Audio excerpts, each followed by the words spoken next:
स्वामी विवेकानंद का जीवन परिचय। स्वामी विवेकानंद का जन्म सन 1863 में कलकत्ता में हुआ था। उनका पहले का नाम नरेंद्र नाथ दत्त था। वे बचपन से ही प्रतिभाशाली छात्र थे।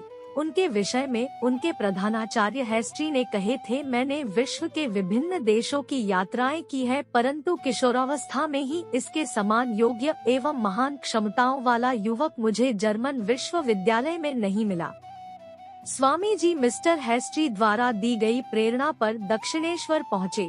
उसी मंदिर में उन्हें रामकृष्ण परमहंस से मुलाकात हुई। स्वामी जी ने उनसे साक्षात्कार किया। यह साक्षात्कार उनके जीवन की अपूर्व घटना थी। स्वामी जी को रामकृष्ण परमहंस के उत्तरों से संतोष मिली। नरेंद्र नाथ जब दूसरी बार अपने गुरु के दर्शन करने के लिए गए तो उन्हें दिव्य शक्ति का अनुभव हुआ। रामकृष्ण परमहंस जी के संपर्क में नरेंद्र जी 6 वर्ष रहे तथा आध्यात्मिक ज्ञान प्राप्त करके नरेंद्र से स्वामी विवेकानंद पर गए। सन 1886 ईस्वी में स्वामी रामकृष्ण परमहंस जी का निधन हो गया। स्वामी विवेकानंद ने अपने गुरु की स्मृति में रामकृष्ण मिशन स्थापित किया तथा उनके द्वारा दिए गए वेदांत के उद्देश्यों को एशिया, यूरोप तथा अमेरिका की जनता में आजीवन प्रचार किया।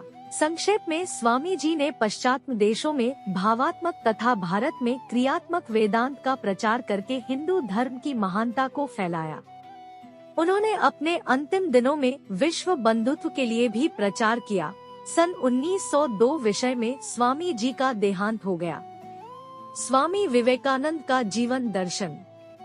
स्वामी विवेकानंद का जीवन दर्शन मानव के लिए अत्यंत गौरवपूर्ण एवं प्रेरणादायक है। उन्होंने बताया कि जीवन एक संघर्ष है। इस संघर्ष में केवल समर्थ ही विजय होती है तथा असमर्थ नष्ट हो जाता है। आत्म विजय प्राप्त करके जीवित रहने के लिए प्रत्येक व्यक्ति को जीवन की प्रत्येक चुनौती के साथ डटकर संघर्ष करना चाहिए। स्वामी जी तत्कालीन भारतीय जनता के कष्टों को देखकर बड़ा दुख होता था। एक दिन उन्होंने कहा, आज हम लोग दीनहीन हो गए हैं।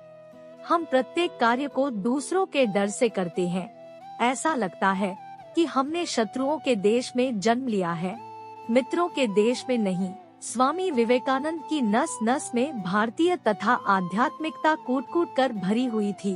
अतः उनकी शिक्षा दर्शन का आधार भी भारतीय वेदांत तथा उपनिषद ही रहे। वे कहते थे कि प्रत्येक प्राणी में आत्मा विराजमान है, इस आत्मा को पहचानना ही धर्म है। स्वामी जी का अटल विश्वास था कि सभी प्रकार का सामान्य तथा आध्यात्मिक ज्ञान मनुष्य के मन में ही है। स्वामी जी का कहना था कि कोई व्यक्ति दूसरे व्यक्ति को नहीं सिखाता बल्कि वो खुद सीखता है। बाहरी शिक्षक तो केवल सुझाव प्रस्तुत करता है, जिससे भीतरी शिक्षक को समझाने और सिखाने के लिए प्रेरणा मिल जाती है। स्वामी जी ने कहा है कि हम लोग उस व्यक्ति को शिक्षित मानते हैं जिसने कुछ परीक्षाएं पास कर ली हो तथा जो अच्छे भाषण दे सकता है, पर वास्तविकता यह है कि जो शिक्षा जनसाधारण को जीवन संघर्ष के लिए तैयार नहीं कर सकती, जो चरित्र निर्माण नहीं कर सकती, जो समाज सेवक की भावना को विकसित नहीं कर, ऐसी शिक्षा का क्या लाभ है।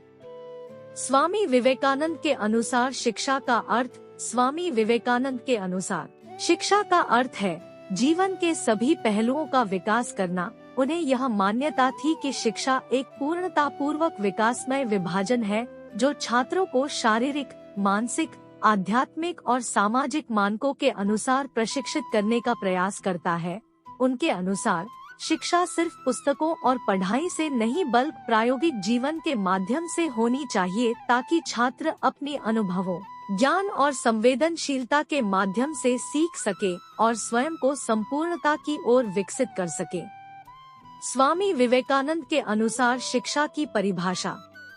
स्वामी विवेकानंद के अनुसार शिक्षा की परिभाषा है, यह मनुष्य को उसके आदर्श और असीम विकास की ओर ले जाने की प्रक्रिया है।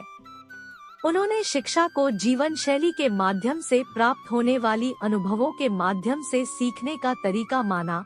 उन्हें यह मान्यता थी कि शिक्षा का उद्देश्य है छात्रों को स्वयं को पहचानने, अपनी स्वतंत्रता और शक्ति को विकसित करने, सत्य को जानने और उसका अनुभव करने और अंततः आदर्श मानव बनने की प्रेरणा देना।